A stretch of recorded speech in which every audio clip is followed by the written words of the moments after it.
La Bibliothèque nationale de France. Dans le cadre des cours méthodiques et populaires de philosophie, Bernard Sève explore la notion d'estrangement. Bien, bonjour à toutes et à tous. Aujourd'hui, je vais vous parler du thème suivant, l'estrangement. Le titre de ce cours peut vous sembler, sans jeu de mots, un peu étrange. Le mot estrangement n'appartient pas ou n'appartient plus à la langue française usuelle. Le mot estrangement s'est introduit dans les sciences humaines en France depuis quelques dizaines d'années comme la traduction française de la traduction italienne d'un mot russe. Et je veux revenir un peu plus tard sur cette histoire singulière.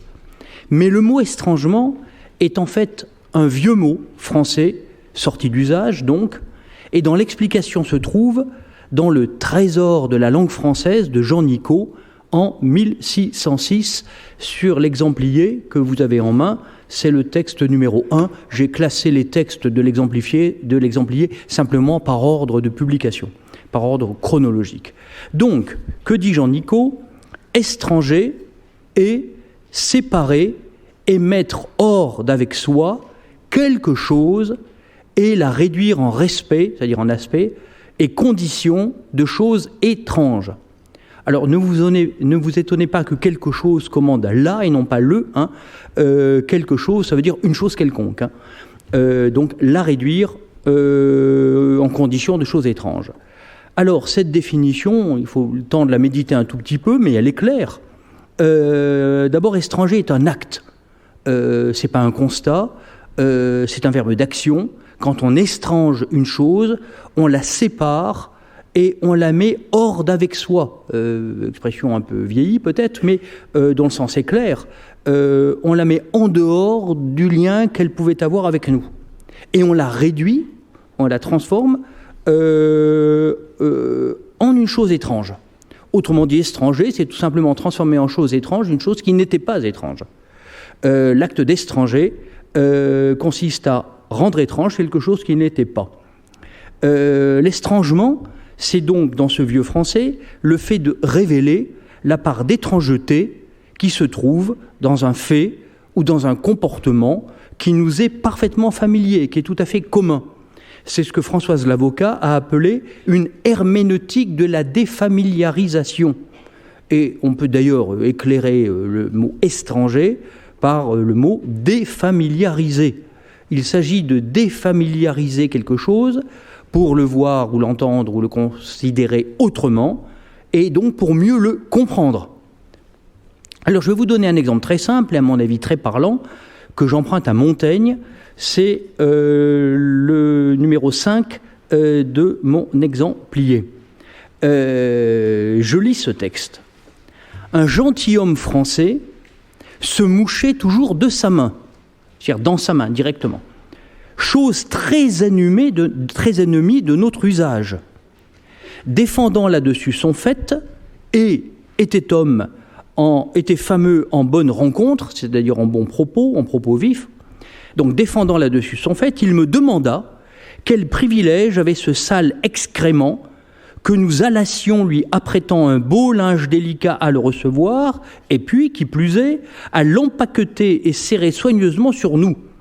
Que cela devait faire plus de horreur et de mal au cœur que de le voir verser où que ce fût, comme nous faisons tous autres excréments. Je trouvais qu'il ne parlait pas du tout sans raison, et m'avait la coutume ôter l'apercevance de cette étrangeté, laquelle pourtant nous trouvons si hideuse quand elle est récitée, racontée, d'un autre pays. Vous avez la référence au texte de Montaigne. Alors, cette petite histoire est extrêmement éclairante et en elle-même fort intéressante. Ce qui est étranger ici, c'est l'usage des mouchoirs, dans lesquels, c'est l'époque des mouchoirs en tissu, bien sûr, pas en papier, dans lesquels nous serrons soigneusement la morve de nos nez, qui, après tout, comme le dit ce gentilhomme approuvé par Montaigne, est bien un excrément, comme les autres excréments qui sortent de nos corps. Et la structure de ce petit passage est claire.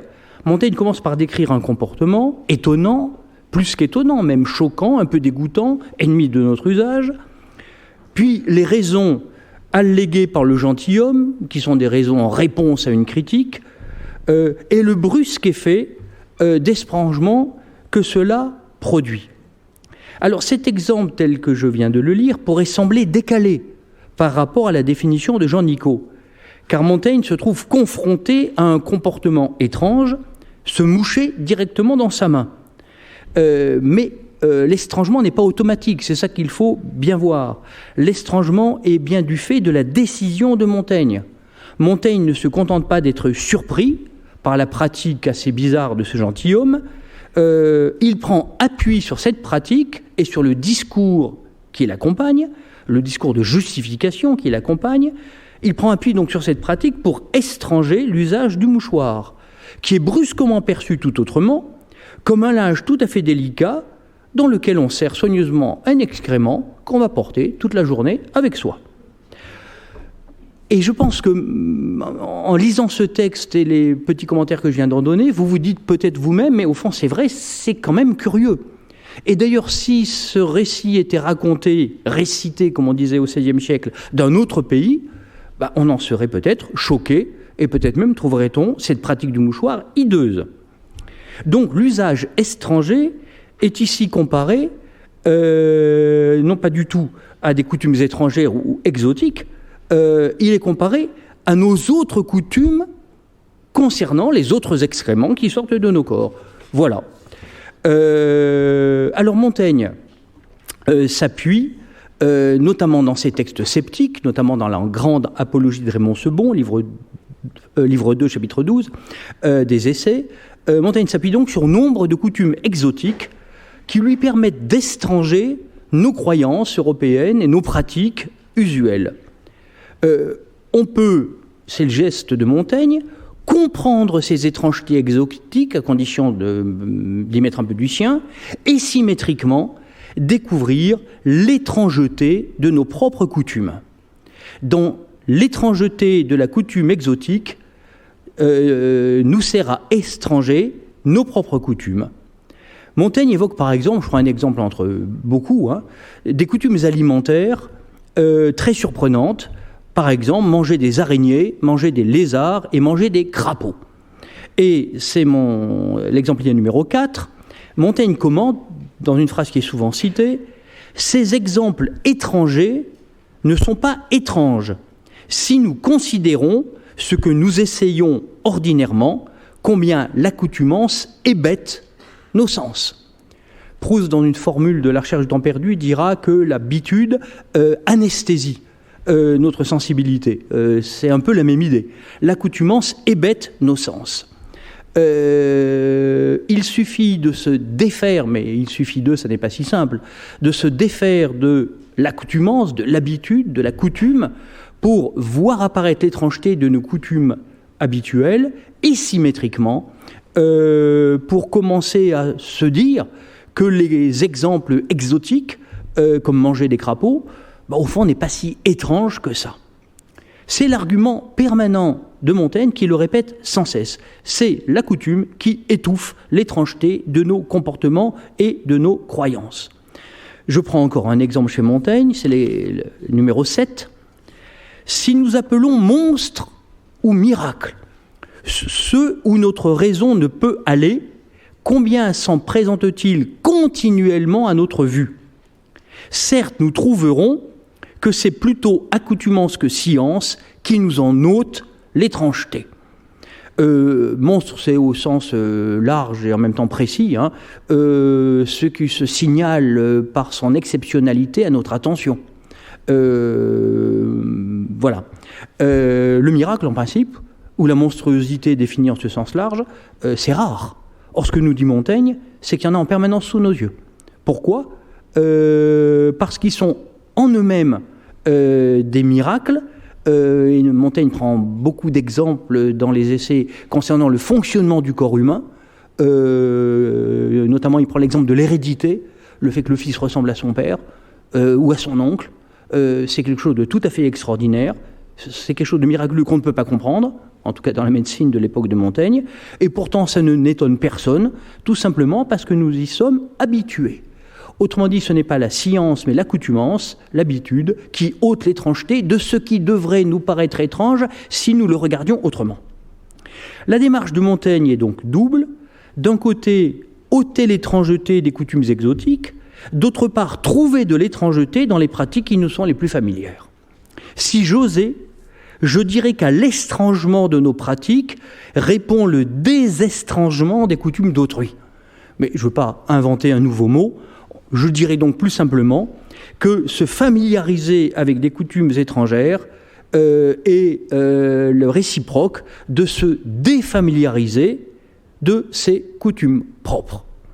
Voilà donc déjà une bonne entrée en matière dans la notion d'estrangement. J'en viens à l'histoire de ce mot que j'ai évoqué tout à l'heure, puisqu'il y a tout un circuit linguistique pour aboutir à la réactivation dans les sciences humaines et littéraires d'aujourd'hui de ce mot d'estrangement. Le mot estrangement est réapparu en français comme la traduction d'un mot italien, straniamento, par lequel le grand historien italien Carlo Ginzburg traduisait lui-même un mot russe, ostranienie. Ce mot russe, je ne garantis pas que je prononce bien, ce mot russe, ostranienie, est dû à Viktor Shklovsky, qui est un théoricien russe né en 1893 et mort en 1984, et Viktor Shklovsky appartenait au courant dit des formalistes russes. Ce mot, apparemment, si j'en crois les doctes, est un néologisme en russe, ostranienie, lorsque Shklovsky décide de l'employer. Dans un article célèbre de 1917, intitulé « L'art comme procédé », Shklovsky expliquait que l'art, les arts visuels et plastiques, mais aussi la littérature, que l'art permet une ostranienie des choses, c'est-à-dire une manière de les voir et non pas de les reconnaître. C'est ça la grande distinction de cet article de Shklovsky. La plupart de nos perceptions sont des perceptions où l'on reconnaît quelque chose que l'on a déjà vu. On ne voit pas vraiment, on reconnaît. Et c'est d'ailleurs très commode dans la vie. D'une certaine façon, la vie pratique nous oblige à ne pas voir une chose dans sa singularité, mais à voir dans la chose simplement ce qui est reconnaissable. Et si c'est reconnaissable, c'est parce que ça nous est utile. D'ailleurs, Bergson, à la même époque, a défendu des idées un peu voisines. Regarder une bouteille d'eau, ça n'est pas la regarder dans sa singularité, c'est reconnaître sa fonction et pouvoir s'en servir commodément en éliminant tout le reste. Or, l'art, nous dit Shklovsky, l'art permet de laisser de côté les éléments de reconnaissance pratique et pragmatique utiles à la vie concrète. L'art nous permet de voir la chose elle-même comme si on voyait quelque chose de ce genre pour la première fois. Il s'agit notamment, dit Shklovsky, d'accroître la durée de la perception. Et pour accroître la durée de la perception, c'est à ne pas se contenter d'un coup d'œil, on reconnaît, oui, c'est une bouteille d'eau, oui, c'est un stylo, bon, voilà, ce stylo ou un autre, ça fait l'affaire, bon, ça c'est la vie pratique. Non, de prendre le temps de le voir sans s'occuper de le reconnaître, sans s'occuper de l'identifier comme stylo, etc., mais prendre le temps de le voir. Et pour ralentir la vision, il faut la rendre plus difficile. Et l'art a pour procédé de rendre plus difficile la perception, précisément pour nous obliger à regarder vraiment, à voir vraiment, et non pas simplement à reconnaître. Et d'un seul coup, cette chose qui ne nous pose aucun problème lorsque nous la reconnaissons, c'est-à-dire lorsque nous n'en retenons que l'aspect pratique dont nous avons actuellement besoin, cette chose, quand nous la voyons vraiment, en prenant le temps de nous installer dans cette perception, elle nous paraît un peu étrange. Elle nous paraît inhabituelle. C'est un véritable exercice, qui est presque un exercice spirituel, en tout cas un exercice esthétique, de regarder très longuement quelque chose et d'un seul coup de se dire mais c'est un peu curieux, j'avais jamais vraiment vu ce stylo et il m'apparaît non plus comme un objet usuel et familier, mais presque comme quelque chose qui s'éloigne de moi ou dont je m'éloigne et qui est autre que ce que je pensais. Voilà, j'essaye de vous expliquer la mécanique, non, c'est pas une mécanique, le fonctionnement de l'art d'après Shklovsky, l'ostranienie, rendre la chose étrange. Il s'agit donc de libérer son regard des schémas préformés, schémas qui nous incitent à reconnaître au lieu de voir vraiment. Et il s'agit donc de rendre inhabituel ce qui normalement va de soi. Alors, Carlo Ginzburg, deuxième temps de cette étape, premièrement le mot russe, maintenant le mot italien. Carlo Ginzburg a repris ce concept en le traduisant en italien, donc par stranamento. Il a beaucoup utilisé ce concept, et alors notamment dans un article qui s'appelle L'estrangement, dans sa traduction française, et que vous pouvez lire dans un recueil dont le titre français est « À distance, 9 essais sur le point de vue en histoire ». C'est paru chez Gallimard, en traduction française, donc en 2000 ans. Recueil donc de Carlo Ginzburg. Et donc, les traducteurs français de Ginzburg ont d'ailleurs hésité entre plusieurs traductions pour Stranamento, mais ils ont plutôt choisi le mot estrangement, puisque c'est un mot qui colle assez bien au mot italien et qui en plus existait à une certaine époque dans la langue française. Donc il s'agit d'une réactivation. Alors, juste un mot sur Ginzburg, qui a beaucoup utilisé ce procédé d'estrangement pour faire apparaître des choses non vues dans les objets historiques qu'il étudie. Une phrase, page 26 de l'article de Ginzburg, comprendre moins, être ingénu, rester stupéfait, sont des réactions qui peuvent nous aider à voir davantage, à saisir une réalité plus profonde, plus naturelle. Cette formule correspond assez bien à ce que j'expliquais tout à l'heure. Le mot russe, stranianie, le mot italien, stranamiento, le mot français, estrangement, cette notion semble être assez proche de celle de point de vue. Et certains d'entre vous étaient peut-être là lors du cours que j'avais donné au mois de novembre sur la notion de point de vue. Mais on va voir, ça n'est pas la même chose. Estranger une chose, ce n'est pas adopter un autre point de vue tout fait. Un point de vue, c'est tout fait. Il y a le point de vue, tel point de vue, tel autre point de vue, tel autre point de vue. Bon, en matière religieuse ou en matière politique, il y aura le point de vue de telle religion ou de tel parti politique sur tel problème. Le point de vue, il est déjà déterminé. L'estrangement, c'est pas adopter un point de vue différent. C'est travailler, c'est faire varier son propre point de vue, son regard. C'est une nuance, mais une nuance en réalité très importante. Il s'agit dans l'estrangement de se dégager de son point de vue, que l'on croit naturel, mais qui est en réalité profondément culturel et hérité. Mais ce n'est pas pour adopter un autre point de vue. Et nous allons suivre ce fil de pensée. L'estrangement, c'est pas changer un point de vue contre un autre.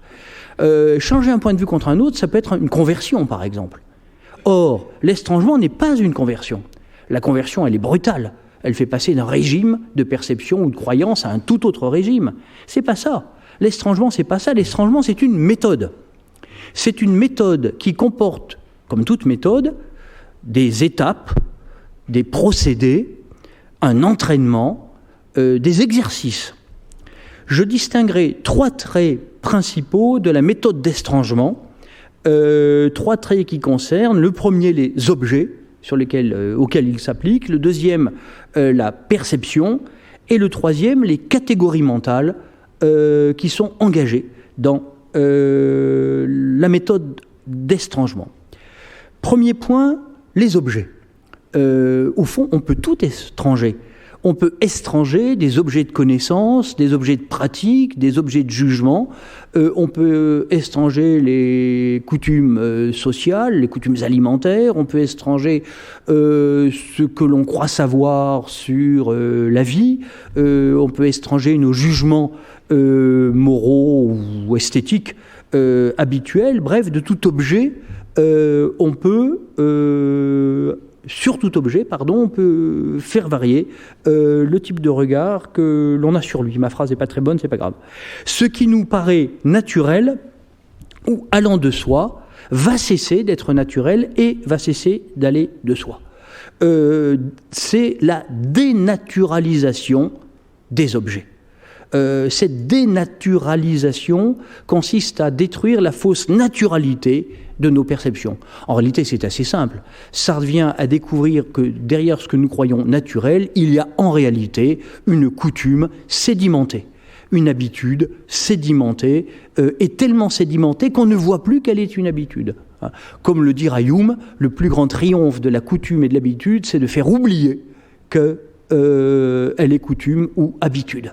Une habitude complètement réussie, c'est une habitude qu'on ne perçoit plus comme habitude, mais comme naturalité. L'estrangement consiste à défaire cette ruse de la coutume ou de l'habitude et à retrouver la non-naturalité. Voilà. Deuxième procédé, si on veut, de la méthode d'estrangement, c'est la défamiliarisation de la perception. On en a déjà un petit peu parlé. Je vais être un peu plus précis. Des historiens de l'art, je m'occupe de philosophie de l'art aussi, des historiens de l'art comme Ernst Gombrich ou Heinrich Wölfflin au XXe siècle ont montré que nos perceptions visuelles étaient codées par des schémas hérités de la culture. C'est pas mauvais en soi, hein. Simplement, il faut le savoir. Nous sommes habitués à voir d'une certaine manière, mais on ne voit pas de la même manière dans l'Antiquité, à la Renaissance, au XIXe siècle ou au XXIe siècle.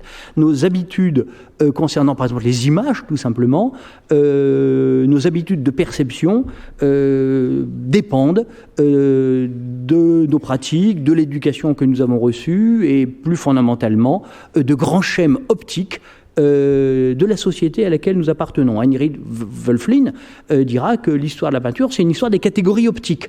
Bon, voilà. Et là encore, pour défamiliariser notre perception, il faut prendre conscience que nous regardons par certaines catégories optiques et être capable de les mettre de côté provisoirement, voire d'en adopter d'autres. C'est ça que l'on peut appeler la défamiliarisation de la perception banale, la prise de conscience des catégories optiques en l'occurrence. Et le troisième procédé, c'est la délégitimation de nos catégories, mais cette fois-ci de nos catégories mentales. Laisser de côté tout ce qu'on croit savoir. Hein. Se rendre ignorant, se rendre naïf, se rendre incrédule, non pas à titre définitif, bien entendu, mais à titre provisoire et méthodique. C'est au fond, d'une certaine manière, la leçon de Socrate. Le geste de Socrate est très souvent un geste d'estrangement. Dans le Ménon, l'interlocuteur de Socrate, Ménon, reproche à Socrate, au fond, il croit savoir, et puis il est comme frappé par une décharge électrique quand les questions de Socrate l'amènent à prendre conscience qu'au fond, il ne sait pas. Il y a un petit côté d'estrangement. Quelque chose qui est habituel ou usuel ne l'est plus. Alors, la délégitimation de nos catégories, encore une fois, elle est méthodique, elle est provisoire, mais elle est indispensable, car en fait, beaucoup de nos savoirs sont des croyances. Des croyances, ça ne veut pas dire que c'est faux, hein. Ça ne veut pas dire que c'est mauvais. Ça veut dire que nous pensons pouvoir démontrer quelque chose et en fait, c'est une croyance, c'est peut-être une croyance bien fondée, mais c'est une croyance. Il y a donc une opération de soustraction. Cette opération, ce procédé de délégitimation de nos catégories mentales relève en fait de la soustraction. Il faut soustraire nos jugements à la coutume qui en a, pour ainsi dire, pris possession, qui s'en est emparée. Il faut défaire cette prise de possession de nos jugements par la coutume pour, l'ayant soustrait à l'emprise de la coutume, les regarder pour ce qu'elles sont, ces croyances, ou pour ce qu'ils sont, ces jugements. Et parfois, ça n'est pas grand-chose. Bien. Alors, ce sont, au fond, des techniques, dénaturalisation des objets, défamiliarisation de la perception, délégitimation de nos catégories. Comment faire concrètement pour arriver à ce résultat? Comment estranger nos objets, nos perceptions et nos catégories? Il y a beaucoup de procédés. Je vais en prendre un très simple que vous avez peut-être pratiqué étant enfant ou même adulte, et qui concerne un objet un peu particulier, qui concerne les mots de notre langue maternelle ou de langue que nous parlons très bien. Rien n'est plus transparent qu'un mot. Si je dis le mot bouteille, bouteille, ça va de soi. Si je dis le mot micro, micro. Si je dis le mot stylo, stylo. Ces mots ne posent aucun problème. Mais il y a un petit jeu qui consiste à répéter le mot stylo, stylo, stylo, stylo, stylo, stylo, stylo. Et si vous le répétez 20 fois, 25 fois, 30 fois, d'un seul coup, le mot, je ne parle pas de l'objet cette fois-ci, je parle bien du mot, le mot va vous paraître extrêmement bizarre. Et vous vous direz, mais pourquoi ces 2 syllabes stylo renvoient-elles à cet objet plutôt qu'à un tout autre objet, voire même à rien du tout. Peut-être que certains connaissent cette technique qui est un peu enfantine, mais qui contribue à étranger le mot.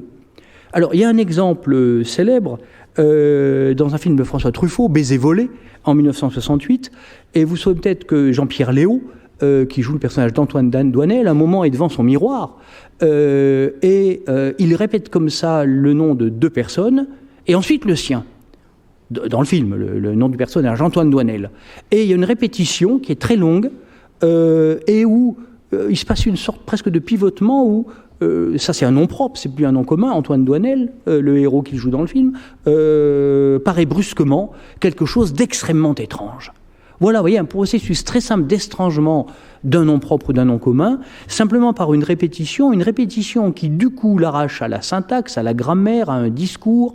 Le mot est pris pour lui-même, ou le nom propre ou le nom commun, est pris pour lui-même, il est pris hors de tout usage, c'est pour ça qu'il faut le répéter un certain nombre de fois, et il ne fonctionne plus comme mot, et ne fonctionne plus comme mot d'un seul coup, il devient étrange. Voilà. Bon, comme ça, vous savez comment étranger les mots de la langue française. Alors, si on veut étranger, non pas des mots, mais des croyances, des comportements, des pratiques, des coutumes, une bonne méthode, c'est de varier l'échelle d'observation, voir de près, voir de loin. Alors, il s'agit de se mettre à distance, mais il s'agit surtout de faire varier la distance. J'y insiste, il ne suffit pas de permuter, voir de près, voir de loin, mais il faut moduler finement la distance, c'est-à-dire voir de plus ou moins près, voir de plus ou moins loin.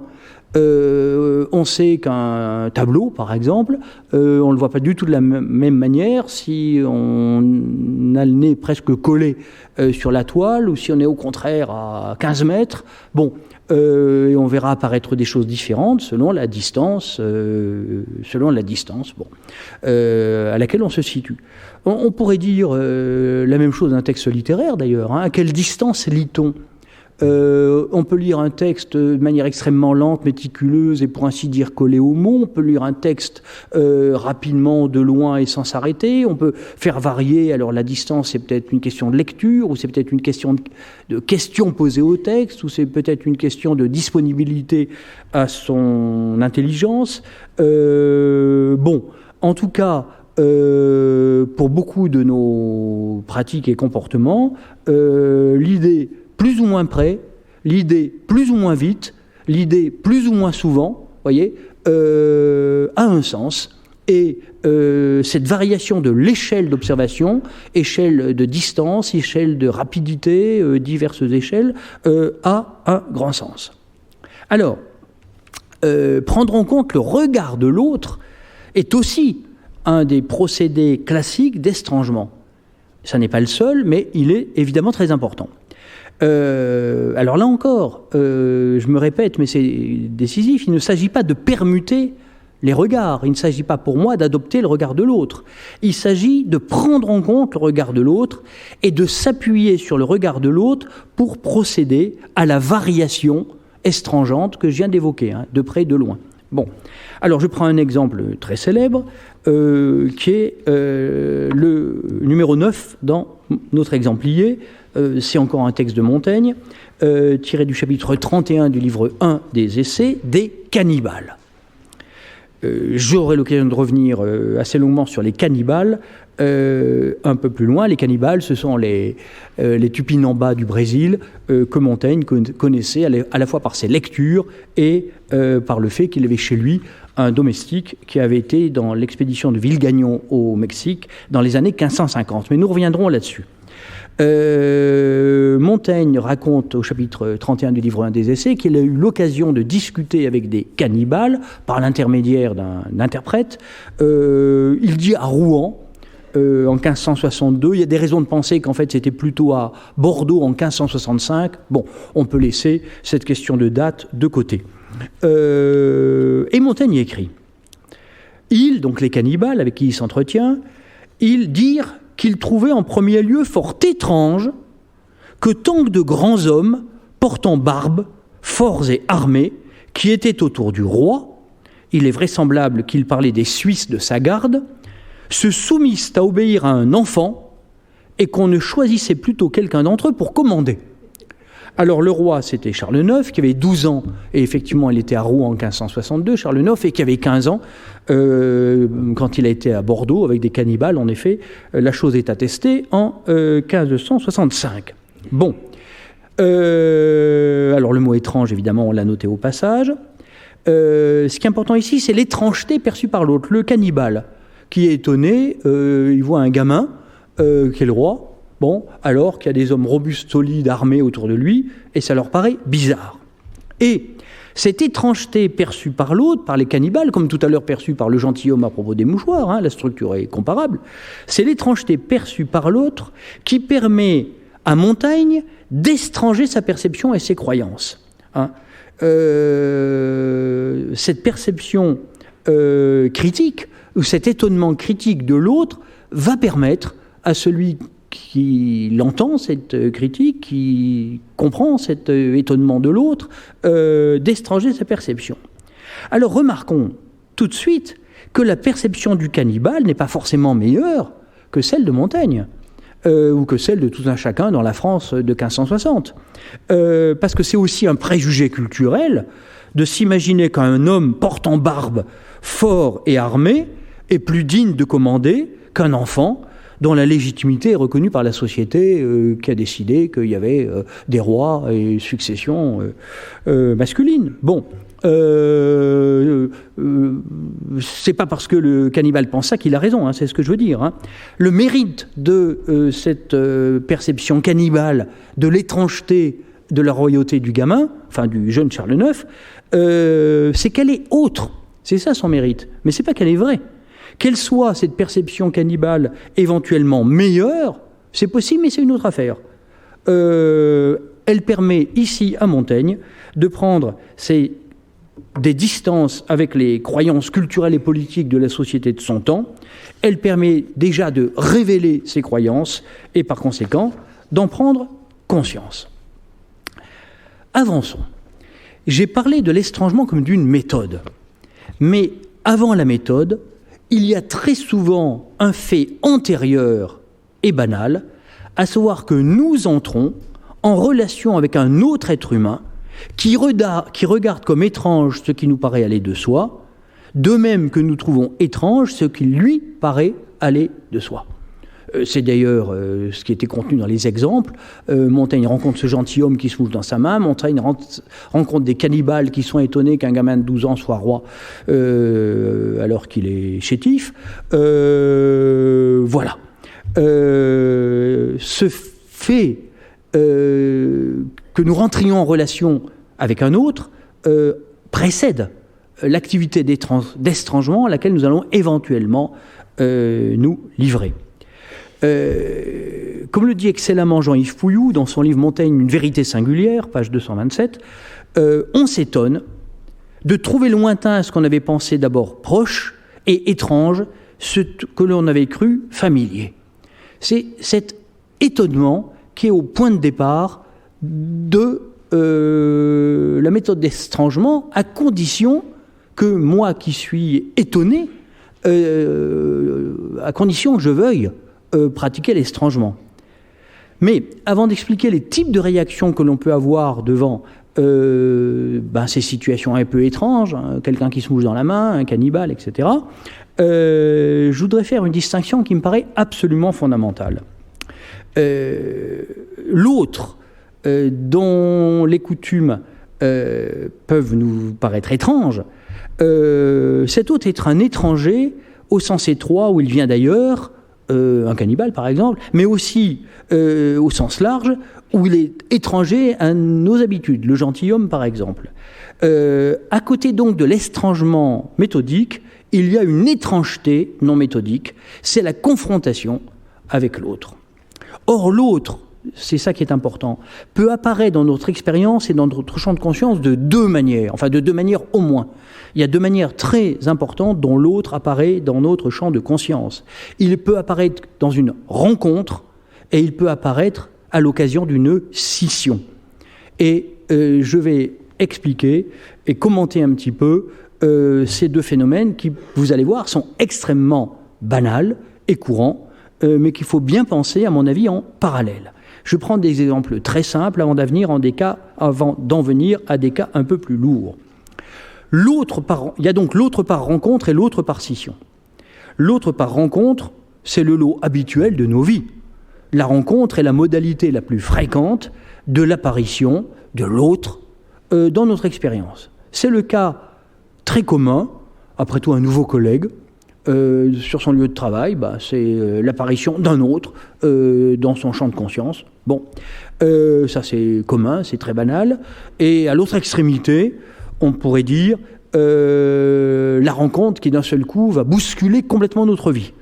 C'est la rencontre amoureuse, c'est le coup de foudre, c'est la rencontre d'un sage ou d'un maître qui va changer notre vie, comme Platon rencontrant Socrate et qui change complètement de vie, ou c'est la découverte de Beethoven par Berlioz, dont ça va révolutionner la pensée musicale, etc., etc. Donc, l'autre apparaît sur un mode extrêmement mineur, voire complètement banal, ou au contraire sur un mode majeur et bouleversant. Mais dans tous les cas, on est dans une logique de la rencontre. Et nos vies sont tissées, et heureusement, de rencontres. Alors je dis heureusement, bon, faut voir, parce que la rencontre de l'autre, souvent, elle est neutre, mais elle est parfois extrêmement négative, et elle est parfois extrêmement positive. Bon, en tout cas, c'est un mode d'apparition de l'autre dans ma vie, la rencontre. L'autre cas, c'est la scission. Et l'autre par scission est sans doute moins fréquent, mais sans être rare. C'est ce qui se passe lors d'une séparation. Je dis scission, on pourrait dire séparation.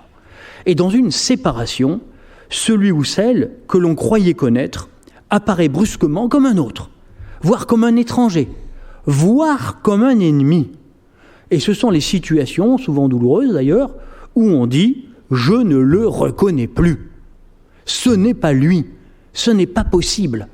Eh si, c'est le cas lors de la brouille de deux frères, par exemple, lors d'une rupture ou séparation amoureuse, lors d'une scission dans un collectif, un parti politique, un syndicat, une association, une rupture artistique aussi, dans un groupe d'artistes, etc. Les cas sont nombreux.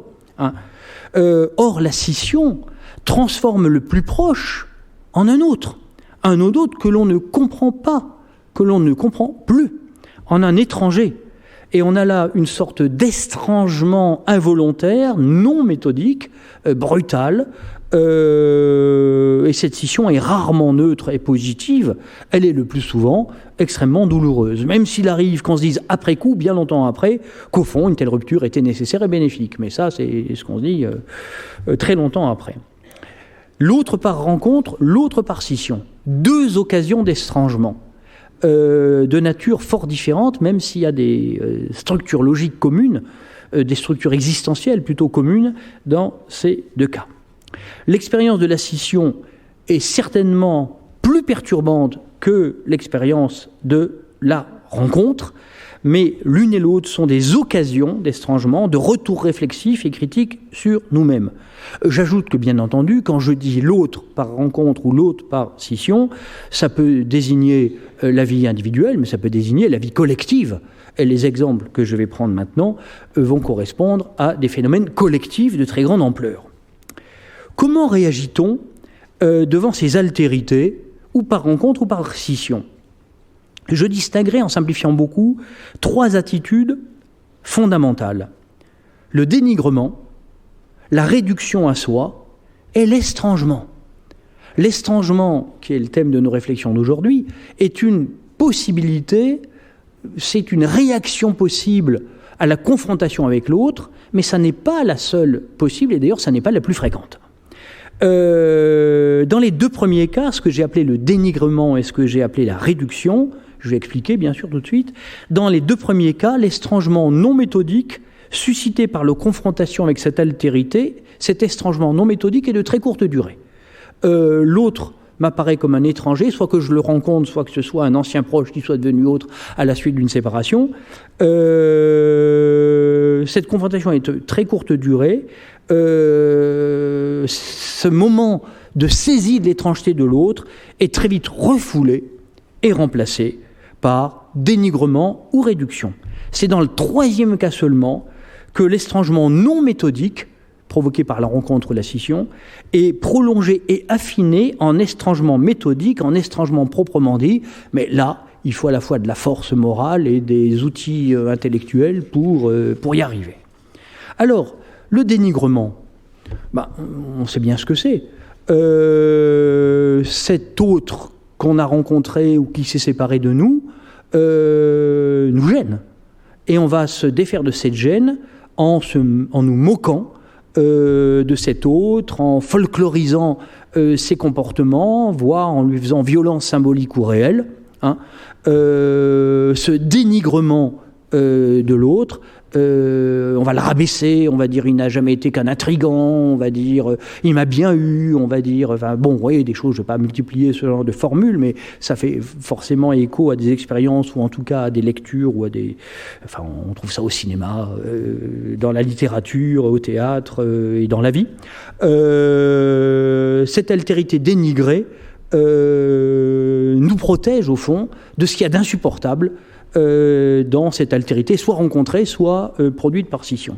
Notre incapacité à intégrer l'altérité comme telle trouve une sorte d'issue, pas très glorieuse évidemment, et même plutôt moche, mais enfin dans le dénigrement.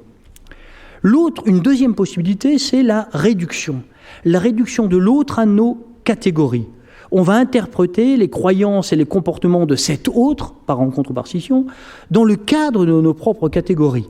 Les catégories de celui qui tient ferme à ces catégories, et on dira, je sais pas, que celui qui s'est séparé d'un groupe syndical ou politique est un traître, par exemple.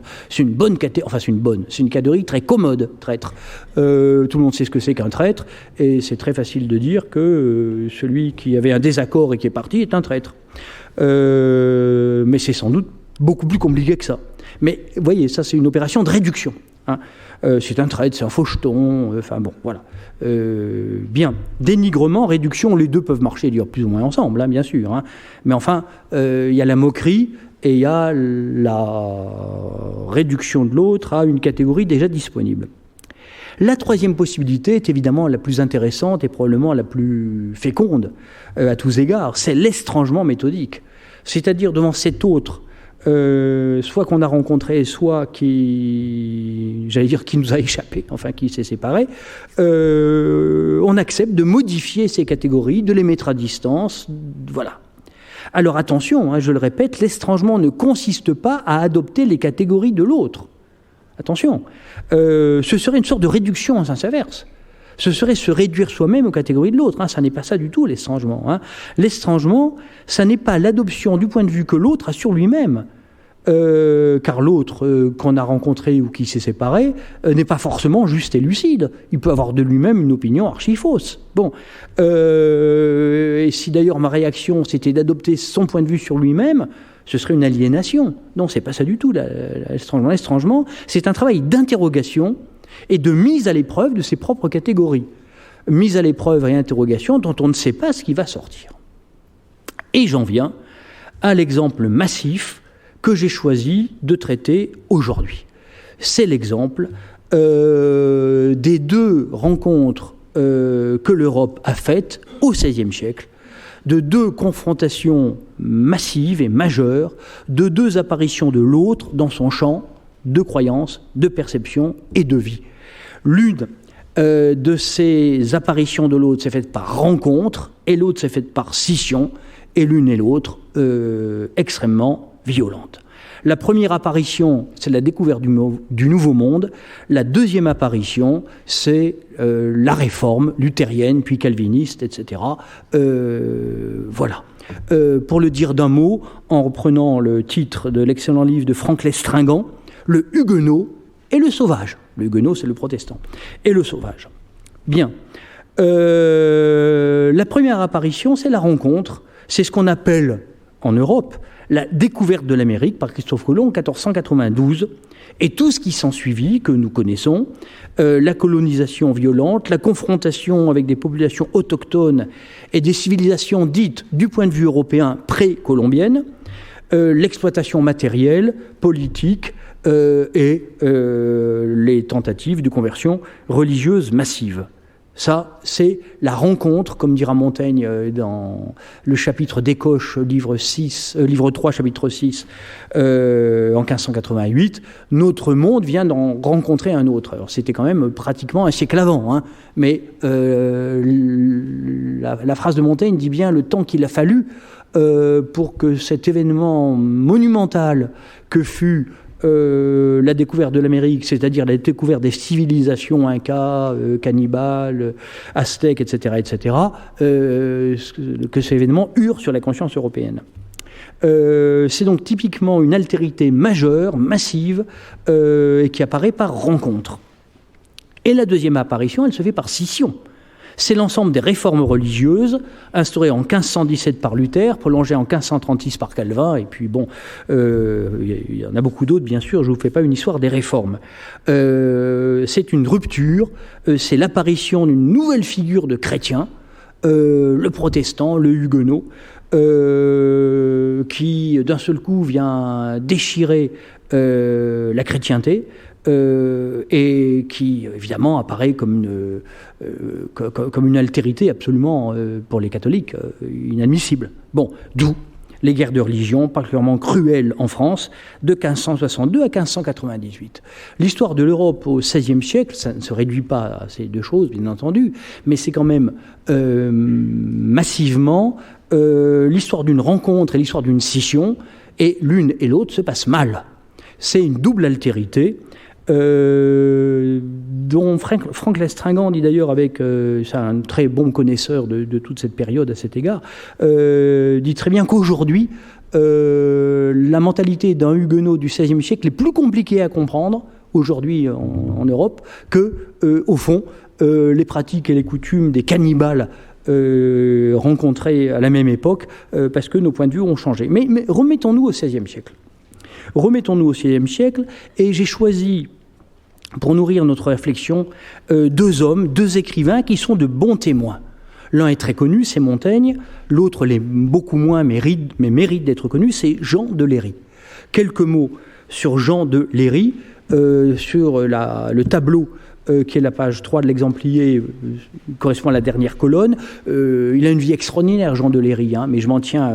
il est né en 1536 ou peut-être 1534. Bon, il est mort en 1613, donc il a vécu âgé. Il est cordonnier, un cordonnier modeste. Il est protestant, huguenot. Il participe à l'expédition de Villegagnon au Brésil. C'est dans la colonne 3 en partant de la gauche, 1555-1560 en gros. Il reste 1 an et demi au Brésil. Il en revient. Il avait été embauché comme cordonnier pour le travail manuel, mais comme c'est un huguenot fervent, bientôt il deviendra pasteur. Ensuite, il est enfermé, avec ses coreligionnaires, à Sancerre, dans l'épouvantable épisode du siège de Sancerre en 1572-1573, qui se termine par la reddition des protestants à l'armée catholique qui les assiège. Et ensuite, il mène une vie de pasteur. Très rapidement après le siège de Sancerre, il publie un livre, j'ai d'ailleurs fait une erreur, je suis désolé, dans le titre, vous voyez, c'est la colonne publication. Son livre s'appelle « L'histoire mémorable de la ville de Sancerre », 1573. Et j'ai écrit du siège par erreur, où il raconte l'horreur de ce siège, où il y a eu des cas d'anthropophagie, des choses comme ça. On va voir que le thème de l'anthropophagie est absolument permanent dans la pensée de Jean de Léry. Et bien des années plus tard, en 1578, il écrit ce livre admirable qui s'appelle « Histoire d'un voyage fait en la terre du Brésil », que vous trouvez facilement en collection de poche, ou livre de poche. C'est un assez gros livre, mais qui se lit très très bien. Et cette édition est due à Franck Lestringant.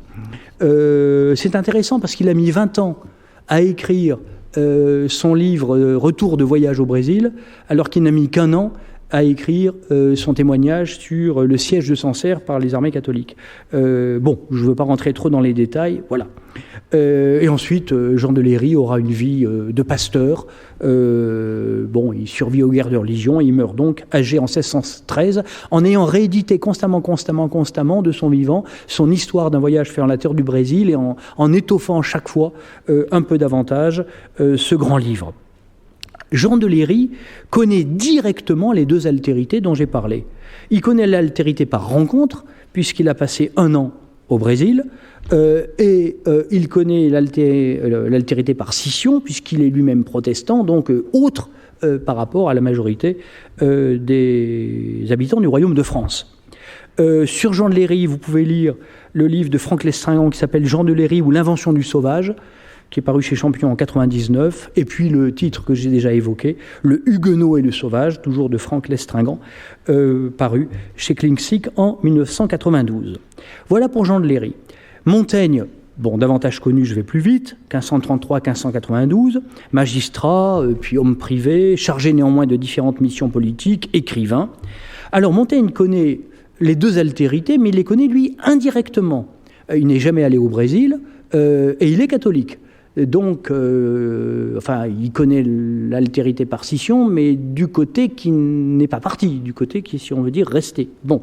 Néanmoins, il connaît quand même indirectement cette altérité par rencontre, à savoir le Nouveau Monde, parce qu'il est passionné par le Nouveau Monde. Un de ses domestiques, je l'ai dit, avait passé quelques années dans l'expédition brésilienne de Villegagnon. Il possède des americanas, comme on dit, un bâton de rythme, un hamac, etc. Bon, une sorte de cabinet de curiosité qu'il avait dans son château. Il a beaucoup discuté avec des voyageurs, des marchands ou des marins qui avaient été au Brésil. Il y a un écho avec les cannibales, on en parlait tout à l'heure. Et puis il a énormément lu. Et il a d'ailleurs lu beaucoup plus qu'il ne le dit. Puisqu'on a pu reconstituer dans ces textes sur le Nouveau Monde, c'est-à-dire essentiellement 1.31 et 3.6, je l'ai indiqué sur la feuille, des échos de diverses lectures, comme Tevet, Urbain-Chauveton, etc. J'ai indiqué tous ces titres dans... Voilà. 2 témoins tout à fait différents, mais au fond, dont la réaction nous intéresse dans une réflexion sur l'estrangement. Alors le tableau, je vais le commenter très rapidement sans entrer dans les détails. J'ai mis 3 colonnes Mexique, Pérou, Brésil, d'après l'ordre de la colonisation. Voilà, c'est juste pour vous rappeler des choses, sans plus. Les publications, évidemment, c'est important. Bon, célèbre livre de Vespucci, Modus Novus en 1503, c'est lui qui donnera son nom à l'Amérique. 1542, Bartholomé de Las Casas, très brève relation à la destruction des Indes, la grande protestation humaniste d'un dominicain contre la politique des conquistadors, l'histoire générale des Indes de Francisco Lopez de Gomara, que Montaigne a beaucoup lu, André Tevet, qui a aussi passé quelques mois, mais bref, dans la France antarctique, c'est ainsi que s'appelait la colonie française au Brésil, qui n'a duré que 5 ans. Ensuite, elle a été prise d'assaut par les Portugais, et puis la France fait partie, quoi. Les Français sont partis. Jean de Léry, on en a parlé. De nouveau André Tevet, Jean de Léry. Urbain-Chauveton, 1579, Histoire nouvelle du Nouveau Monde. Montaigne l'a beaucoup lu. Et puis, bien sûr, les essais de Montaigne. C'est juste pour mettre en perspective les événements, les livres et les 2 témoins que j'ai choisis pour réfléchir sur l'estrangement. Dans les 2 cas, il y a donc un estrangement non méthodique, la rencontre d'un nouveau monde, notre monde vient d'en trouver un autre, dit Montaigne, bon, la scission religieuse et la réaction de ces deux hommes, écrivains. Voilà. Je commence donc par Jean de Léry. C'est un ouvrage magnifique, l'histoire d'un voyage fait en la terre du Brésil. J'ai choisi 2 textes, dont l'un est un peu heurtant pour notre sensibilité, mais enfin bon, c'est la réalité aussi. Le deuxième, les 2 grandes questions que pose à sa conscience de chrétien et de chrétien strict, de protestant, son expérience brésilienne chez les Tupinambás du Brésil, cela même que Lévi-Strauss ira visiter bien des siècles plus tard, en 1935, c'est la nudité et l'anthropophagie. C'est ça qui choque. Les hommes et les femmes sont nus, complètement nus, et par ailleurs, ce sont des cannibales, puisqu'ils mangent le corps de leurs ennemis. Les convictions de Léry, les convictions d'hommes et de chrétiens protestants, les convictions de Léry devraient lui faire condamner ces pratiques sans équivoque. Or, ça n'est pas ça qu'il fait. Il distancie son regard. Alors, il ne faut pas trop simplifier, c'est compliqué. Le fait de choisir juste un extrait, de vous le lire, le commenter un petit peu, risque de simplifier un peu une position beaucoup plus complexe, parce qu'il est gêné par cette nudité, et il est encore plus gêné par l'anthropophagie. Il assiste à des scènes, et on lui propose d'ailleurs de manger des morceaux de chair humaine, il refuse. Il dit que certains de l'expédition en ont mangé, et d'autres dont lui il refuse, tout en ayant bien conscience que c'était impoli par rapport à ses hôtes. Il condamne. Il condamne l'anthropophagie, de même qu'il condamne la nudité, mais il va la condamner d'une façon non dogmatique, et il va se servir de ces pratiques cannibales, nudité, anthropophagie, pour critiquer ce qui se passe en Europe. Donc il y a un jeu relativement complexe dans lequel on va rentrer un petit peu. L'expérience brésilienne de Léry lui permet de travailler un peu son regard, ses croyances, ses certitudes, de mettre de la complexité dans le dogmatisme. Bon. Léry avait choisi une devise très intéressante. Sa devise qu'il met dans tous ses textes, c'est « plus voir qu'avoir ». Plus voir qu'avoir. On a réfléchi sur la vision tout à l'heure avec Schlowski et Carlo Ginzburg. Voir. D'abord voir. Et ce qui frappe beaucoup les spécialistes de l'histoire des voyages, que je ne suis pas, mais les historiens des récits de voyage du XVIe siècle, il y a beaucoup de récits de voyage au XVIe siècle, disent qu'au fond, une des particularités de Jean Léry, c'est qu'il juge très peu. Il décrit énormément, il voit. Et il arrive à décrire, de manière d'ailleurs littérairement très efficace, il écrit un très bon français, français du XVIe siècle, mais très bon, très, très, très parlant. On voit à travers ses yeux, plus voir qu'avoir. Bon, c'est intéressant. Elle met l'accent, cette devise qu'il a choisie, sur la perception, le travail de la vision. Voir d'abord, on jugera plus tard. Donc, rentrons maintenant dans le vif du sujet. La nudité, l'anthropophagie, évidemment, c'est gênant. Mais il faut tout de suite préciser que contre une réduction qui consisterait à dire ces anthropophages sont des bêtes, c'est ça l'opération de réduction. Dans nos catégories, un anthropophage, c'est dégueulasse, c'est un animal, c'est une bête, comment peut-on manger de la chair humaine quand on est un être humain, etc., etc. Or, Léry, qui lui a assisté à ces spectacles qui devaient être assez perturbants quand même, a un autre regard. Et pour commencer, il faut noter que ni la nudité ni l'anthropophagie ne sont immédiates, ne sont, comment dirais-je, brutes de découvrage, comme on dirait simplement. Bon, la nudité est ornée et l'anthropophagie est rituelle. Et c'est sur ces deux points qu'il faut attirer notre attention pour bien voir ces comportements qui nous étonnent et qui nous choquent. La nudité est ornée. Alors, les Indiennes et les Indiens, vous savez qu'on appelle l'Inde, enfin c'est le Brésil, bien sûr. On croyait au point de départ que c'était les Indes qui avaient trouvé Christophe Colomb. Non, c'était l'Amérique. Bon. Donc, les cannibales, appelons-les comme ça, comme le fait Montaigne, ou les sauvages, comme les appelle Léry, ils les appellent aussi Tupinambaou. Bon. Ils sont tous nus, complètement nus. Et à un moment, d'ailleurs, les voyageurs, enfin l'expédition Ville-Gagnon leur donne des chemises. Ils s'amusent à mettre les chemises, mais ils les ôtent parce que ça n'a aucun sens pour eux. Simplement, leur nudité est ornée. Le corps est nu, certes, mais il est peint, en partie, notamment les cuisses des hommes. Il y a des scarifications, il y a du piercing des os, dans le nez, dans les oreilles, etc. Et il y a de la plumasserie. Beaucoup de plumes décoratives. Ce qui fait que ces corps d'hommes et de femmes sont sans doute complètement nus, et notamment leurs parties génitales sont à nu, mais le corps n'est pas dans son état naturel. il y a des peintures faciales, il y a des peintures sur le corps, il y a scarification, piercing, des plumes, et toute une mise en scène, toute une présentation esthétique de soi, notamment lors des cérémonies, qui est très développée et dont Léry va dire que c'est beau.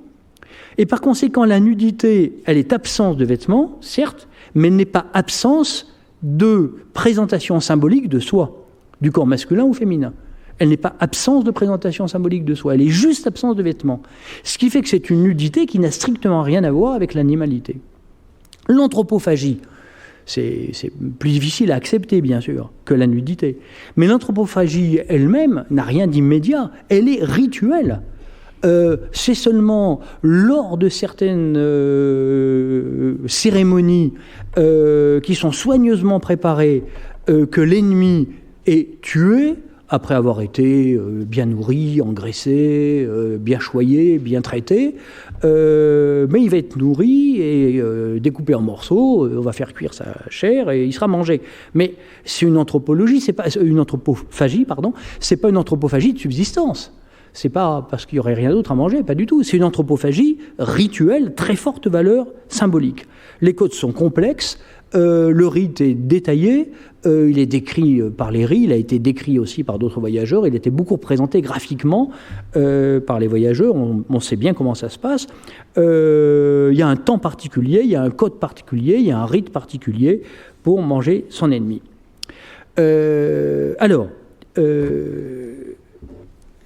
Jean de Léry est amené à disculper les sauvages, du moins jusqu'à un certain point. Jusqu'à un certain point seulement. Et Franck Lestringant, l'éditeur dans l'édition de poche là, du Récit d'un voyage fait à la terre du Brésil, commente très bien. Il dit d'un côté, le cannibale pour Léry est plus naturel que l'Européen.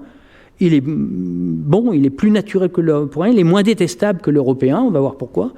Mais de l'autre, le cannibale refuse la conversion. Et Léry est quand même aussi là pour convertir les cannibales, et ils ne veulent pas se convertir au christianisme. Et donc, il échappe au salut. Et il sera damné. Bon. D'où la mélancolie de Jean de Léry lorsqu'il écrit son Histoire d'un voyage, 20 ans après son retour. Il a la nostalgie de cette vie passée parmi les cannibales, et en même temps, dans sa conscience de protestant intransigeant, il pense que ces cannibales sont voués à la damnation éternelle. D'où une sorte, une mélancolie, un tremblement un peu dans sa perception, dans son écriture. C'est intéressant. Alors on lit le texte, le numéro 2 dans l'exemplier. Léry vient de passer un long chapitre, c'est le chapitre 8, à décrire précisément la nudité, que j'ai résumé. Maintenant, il va répondre à une objection qu'il suppose qu'on va lui faire. Et il faut bien lire ce texte comme justement un exercice d'estrangement et de jugement en réponse à l'objection. Toutefois, avant que clore ce chapitre, ce lieu-ci requiert que je réponde tant à ceux qui ont écrit qu'à ceux qui pensent que la fréquentation entre ces sauvages tout nus, et principalement parmi les femmes, incite à lubricité et paillardise.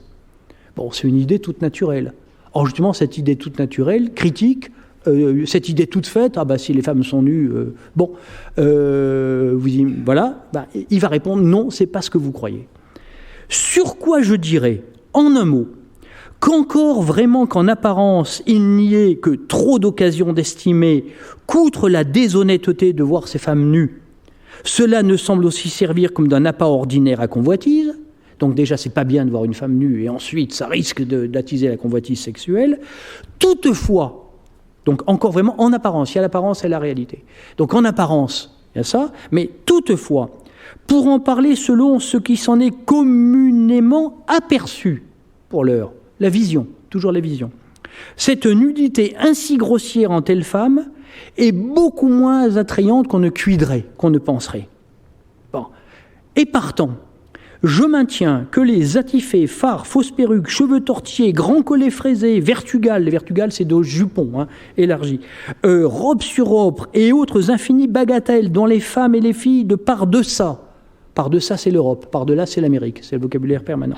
Se contrefont et n'ont jamais assez, sont sans comparaison cause de plus de maux que n'est la nudité ordinaire des femmes sauvages.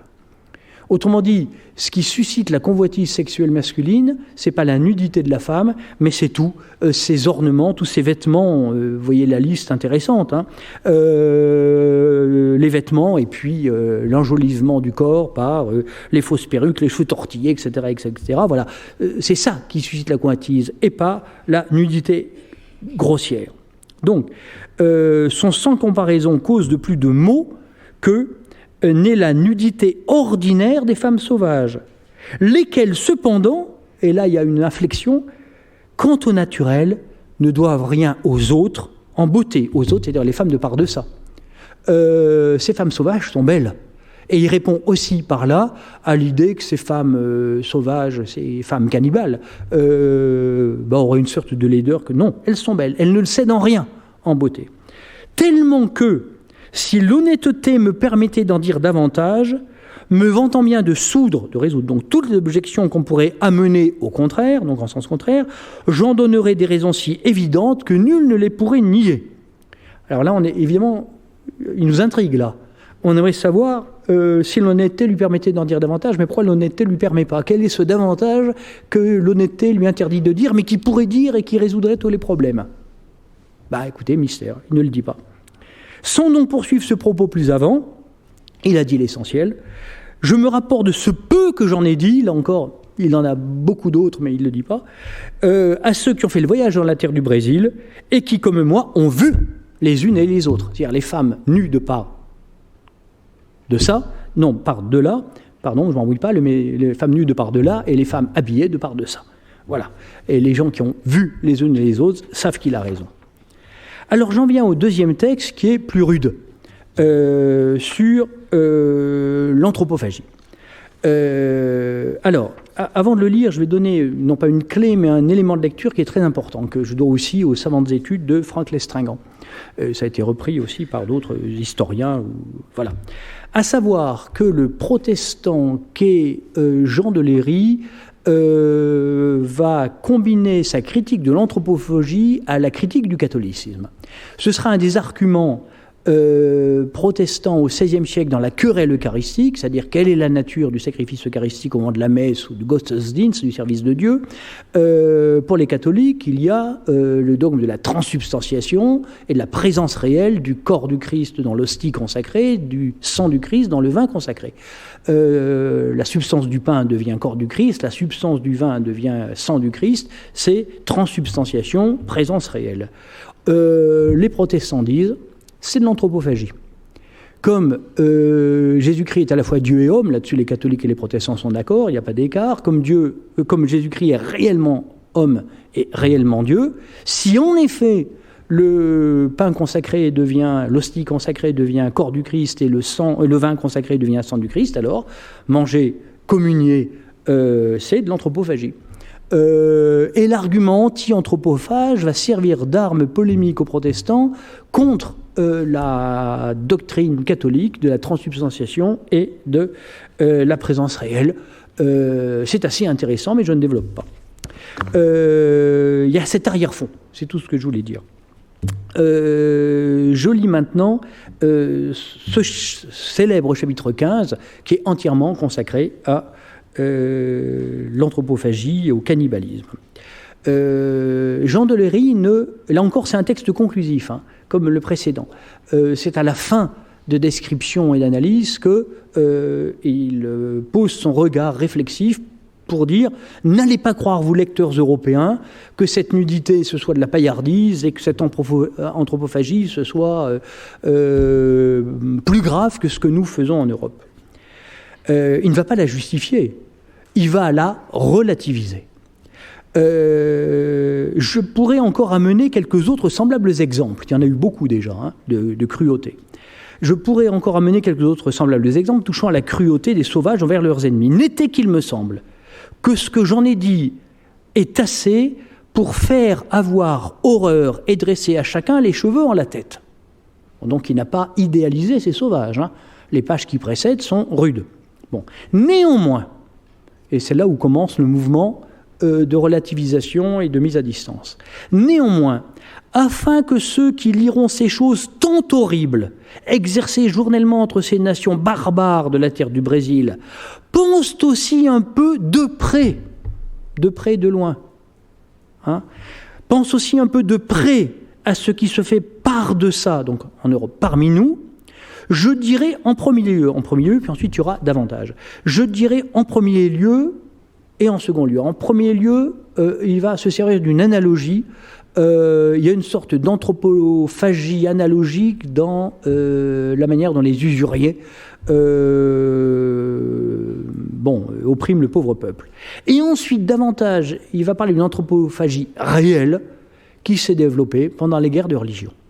Donc, je dirais en premier lieu sur cette matière que si on considère à bon escient ce que font nos gros usuriers, suçant le sang et la moelle, donc vous voyez, il prend au pied de la lettre une formule rhétorique traditionnelle, suçant le sang et la moelle et par conséquent mangeant tout en vie tant de veuves, orphelins et autres pauvres personnes auxquelles il vaudrait mieux couper la gorge tout d'un coup que de les faire ainsi languir, qu'on dira qu'ils sont encore plus cruels que les sauvages dont je parle. Bon là, j'ai coupé un morceau parce que c'est un peu long. Davantage, si on veut en venir à l'action brutale de mâcher et manger réellement, comme on parle, la chair humaine, ne s'en est-il point trouvé en ces régions de par de ça, donc en Europe toujours, voire même entre ceux qui portent le titre de chrétiens, tant en Italie qu'ailleurs, lesquels, ne s'étant pas contentés d'avoir fait cruellement mourir leurs ennemis, n'ont pu rassasier leur courage, ça veut dire passion, dans le contexte et au XVIe siècle, n'ont pu rassasier leur passion, sinon en mangeant de leur foie et de leur cœur. Alors ça peut nous paraître abominable, mais il y a des témoignages relativement nombreux sur des moments d'anthropophagie limités mais réels, dans la furie, dans l'excès des atrocités qui se sont déroulées pendant les guerres de religion. Je m'en rapporte aux histoires, et sans aller plus loin, en la France quoi ? Je suis français et me fâche de le dire. Il me fâche de le dire, ça veut dire « et ici j'en ai honte ». Je suis français, me fâche de le dire, durant la sanglante tragédie qui commença à Paris le 24 août 1572. C'est la Saint-Barthélemy, bien sûr.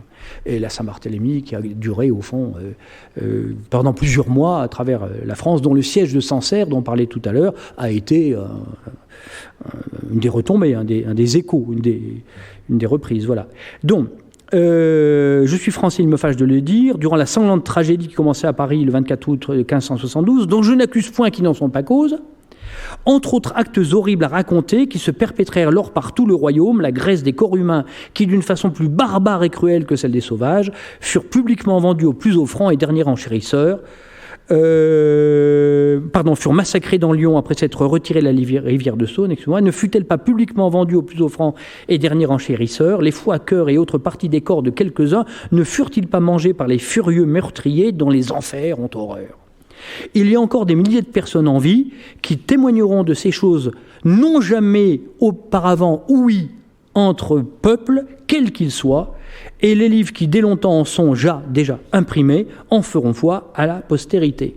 Par quoi, conclusion de cette comparaison assez dure, par quoi qu'on n'aborde plus tant désormais la cruauté des sauvages anthropophages, c'est-à-dire mangeurs d'hommes, car puisqu'il y en a de tels, voire d'autant plus détestables et pires au milieu de nous, qui, comme il a été vu, ne se ruent que sur les nations lesquelles leur sont ennemis, et ceux-ci se sont plongés au sang de leurs parents, ceux-ci, c'est-à-dire les Européens, se sont plongés au sang de leurs parents, voisins et compatriotes.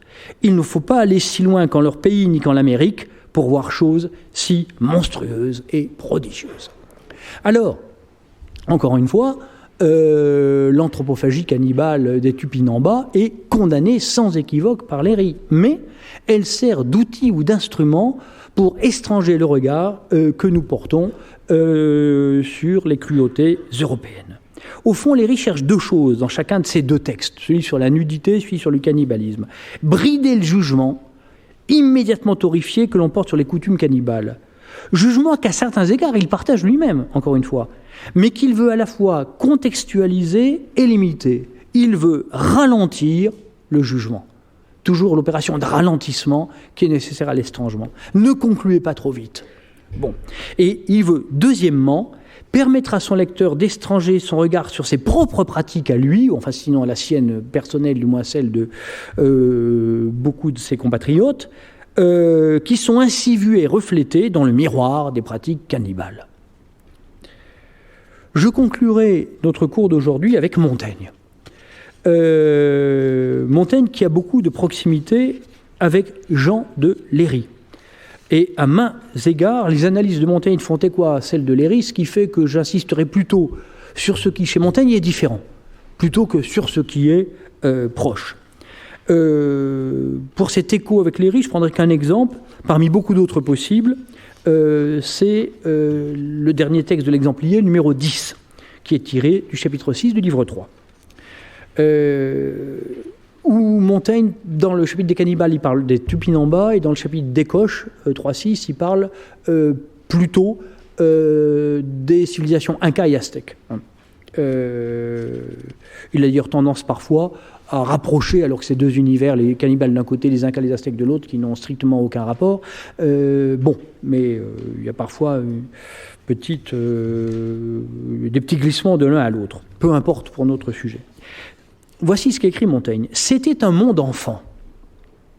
Si aussi bien, ne l'avons-nous pas fouetté et soumis à notre discipline par l'avantage de notre valeur et force naturelle, ni ne l'avons pratiqué par notre justice et bonté, ni subjugué par notre magnanimité. La plupart de leurs réponses et des négociations faites avec eux témoignent qu'ils ne nous devaient rien en clarté d'esprit naturelle et en pertinence. L'épouvantable, c'est-à-dire la remarquable, extraordinaire, l'épouvantable magnificence des villes de Cusco et de Mexico, et entre plusieurs choses pareilles, le jardin de ce roi, où tous les arbres, les fruits et toutes les herbes, selon l'ordre et la grandeur qu'ils ont en un jardin, étaient excellemment formés en or, comme en son cabinet tous les animaux qui naissaient en son état et en ses mers, et la beauté de leurs ouvrages en pierrerie, en plumes, en coton, en la peinture, montre qu'ils ne nous cédaient non plus en l'industrie. Un peu comme la beauté des femmes sauvages de Léry ne cédait en rien à la beauté des femmes européennes.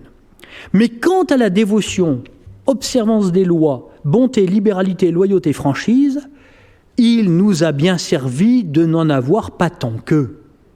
Cette phrase est terrible. Hein. Ils se sont perdus par cet avantage et vendus et trahis eux-mêmes. Quant à la hardiesse et courage, quant à la fermeté, constance, résolution contre les douleurs et la faim et la mort, je ne craindrai pas d'opposer les exemples que je trouverai parmi eux aux plus fameux exemples anciens que nous ayons aux mémoires de notre monde par-deçà, de notre monde européen. C'est un geste d'ailleurs que Montaigne n'a pas inventé, qui s'est beaucoup fait dans la seconde moitié du XVIe siècle, qui est de comparer les grands hommes de Plutarque aux grands héros du Nouveau Monde, parmi ceux qui ont résisté, tant qu'ils ont pu, à la conquête espagnole et portugaise. Donc je ne craindrais pas d'opposer l'exemple, de mettre en parallèle les exemples de courage du Nouveau Monde, des autochtones du Nouveau Monde, aux plus fameux exemples anciens que nous ayons en mémoire de notre monde par-deçà. Car pour ceux qui les ont subjugués, donc les conquistadors espagnols, portugais, mais aussi les Français pour le peu de temps de leur implantation là-bas, qu'ils ôtent les ruses et battelages, de quoi ils se sont servis à les piper, à les tromper. Je crois que, à qui les eut attaqués pair à pair, et d'armes, et d'expérience, et de nombre, il lui a fait aussi dangereux, et plus, qu'en notre guerre, que nous voyons. Alors, malgré les horreurs des sociétés précolombiennes, comme les sacrifices humains dont Montaigne parle, sans les dissimuler, et qu'il condamne évidemment avec la dernière énergie, les sacrifices humains. Malgré les horreurs des sociétés précolombiennes, les vertus de courage et de loyauté de ces peuples servent de pierre de touche de nos comportements. Leur loyauté notamment, leur horreur du mensonge, qui est attestée par les voyageurs et qui plaît beaucoup à Montaigne, leur horreur du mensonge est comme le miroir dans lequel on peut lire, qui nous renvoie à l'image, au contraire, de notre déloyauté, de notre mensonge. C'est par leur vice et non par leur vertu que les conquistadors ont vaincu les Aztèques et les Incas, et leur victoire, comme le dit Montaigne dans un mot extraordinaire, est une victoire qui est seulement mécanique. Ce n'est pas une victoire morale, humaine, politique, c'est une victoire mécanique. C'est simplement la force brute des arquebuses contre des corps dénudés, enfin pour les cannibales. Montaigne, lui aussi, va disculper le cannibale, mais pas d'une manière absolue, mais par rapport à nous. C'est l'extrait numéro 8, quand il parle des cannibales. Nous les pouvons donc bien appeler barbares, eu égard aux règles de la raison, mais non pas eu égard à nous, qui les surpassons en toutes sortes de barbarie. Ils sont bien des barbares et des cruels, du point de vue de la raison, comme Montaigne, mais pas par rapport à nous. Nous sommes plus barbares qu'eux. Alors, jusqu'à présent, et malgré des différences importantes, et notamment sur le plan religieux, puisque Montaigne est un catholique qui ne se cache pas du tout de l'être, et Léry est protestant, je l'ai dit. Mais Montaigne se situe dans la lignée de Léry. Mais la pratique de l'estrangement prend chez Montaigne une ampleur beaucoup plus grande, et là nous quittons le Nouveau Monde, parce qu'il découvre qu'il est lui-même étranger à lui-même, et que l'étrangeté qui sert de point de départ à l'estrangement méthodique, il n'y a pas besoin de sortir de chez soi au fond. Il suffit de savoir se regarder. Et c'est le dernier moment de notre réflexion. Il découvre qu'il est lui-même étranger à lui-même. Il se décrit lui-même comme étant un monstre, c'est-à-dire un objet de curiosité, un objet étrange. Je distinguerai ici deux étapes. Le premier étant la symétrie d'étrangeté entre eux et nous, eux les barbares par-delà, nous les Européens par-deçà. C'est le texte numéro 6. Les barbares ne nous sont rien de plus merveilleux que nous sommes à eux, ni avec plus d'occasion. Comme chacun avouerait, si chacun savait, après s'être promené par ces nouveaux exemples, se coucher sur les propres, c'est-à-dire appliquer son esprit à ses propres exemples, et les conférer, les comparer sainement. Le français est un peu difficile, mais je pense que vous le comprenez. Cette démarche que Montaigne décrit dans cet exemple 6 se fait en 3 temps. D'abord se promener parmi les nouveaux exemples, soit en allant au Brésil, soit en lisant beaucoup de livres et en interrogeant des voyageurs, c'est ce qu'a fait Montaigne, premier temps. Deuxième temps, appliquer son esprit à lui-même, revenir sur soi.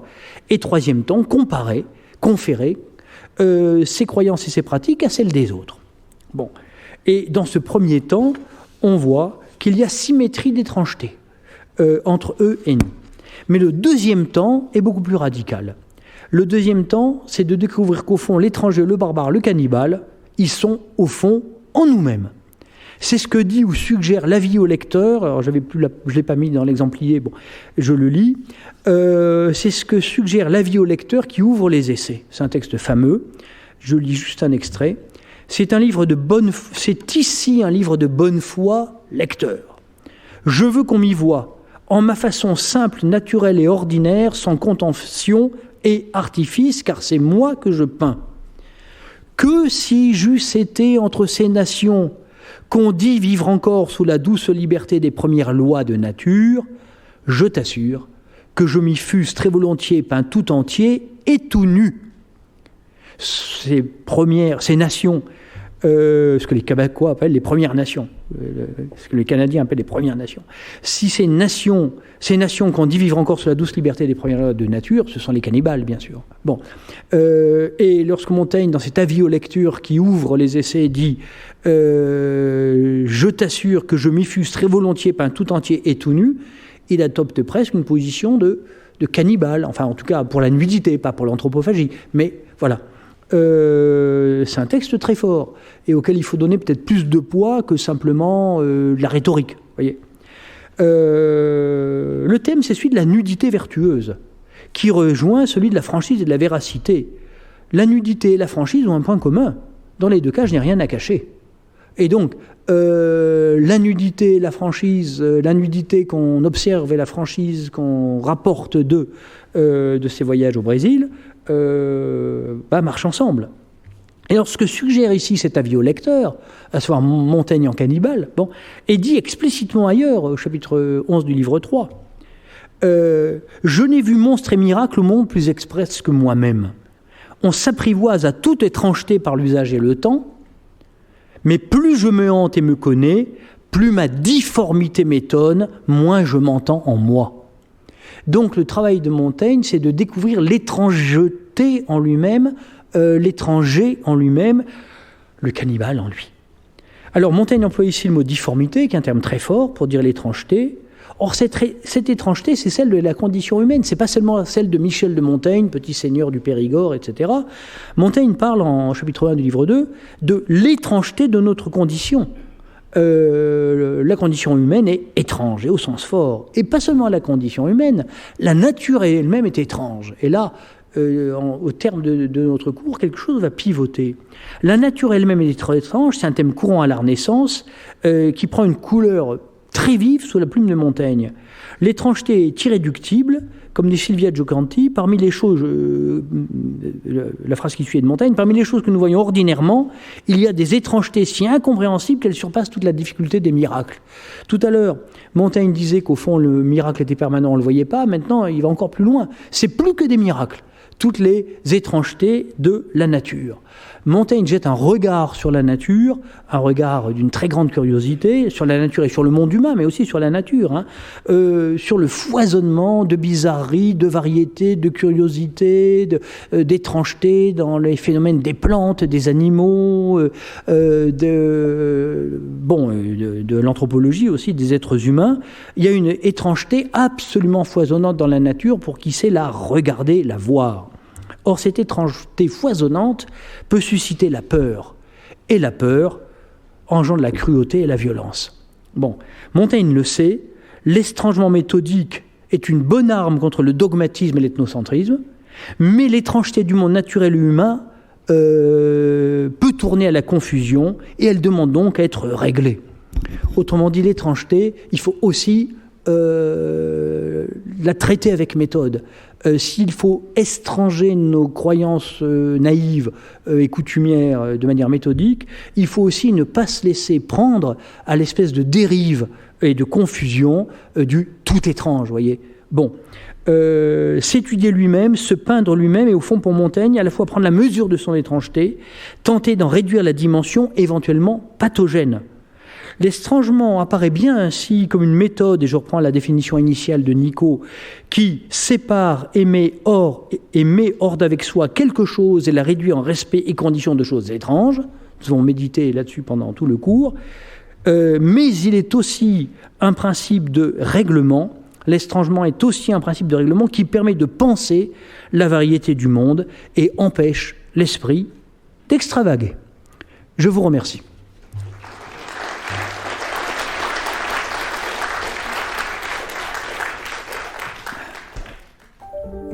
Vous venez d'écouter un podcast de la Bibliothèque nationale de France.